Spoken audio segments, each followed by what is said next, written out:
Well, Judgment Day for a teenager who pleaded guilty to murdering a man visiting Baltimore from Israel for a family wedding. A city judge handed down a 40-year sentence, sticking with the defendant's plea deal. And he is the first of 4 people to be sentenced for killing Ephraim Gordon, who was gunned down in a carjacking in northwest Baltimore. It happened more than 3 years ago, and tonight, WJZ investigator Mike Helgren speaks to the victim's family. Rashid Morris was 16 years old at the time. He killed Gordon with a single gunshot just steps from Gordon's relative's home on Ford's Lane. Do you believe justice was served here today? I do believe there was a measure of justice served today. Sarah Marshall will never forget May 3rd, 2021, when her cousin Ephraim Gordon, visiting from Israel for a wedding, was killed outside her parents' home.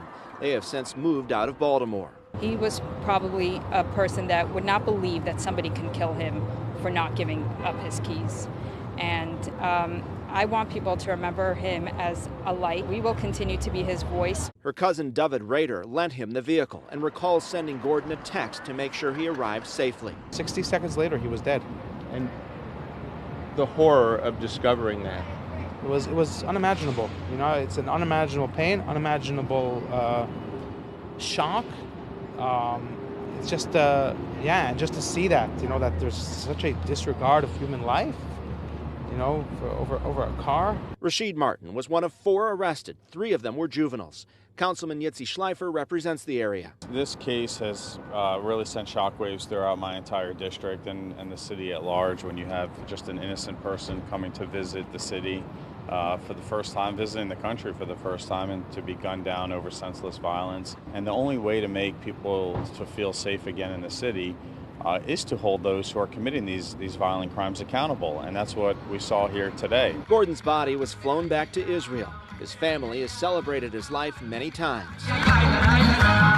More than 3 years later, they are still reeling from the loss. Nothing will bring Ephraim back. I think this provides a level of closure for our family.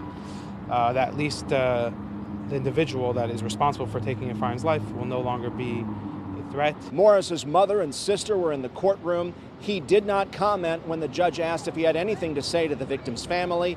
Because of his age, he can ask for a review of his sentence after 20 years. In your corner at the Cummings Courthouse, Mike Helgren, WJZ. All right, Mike, thank you.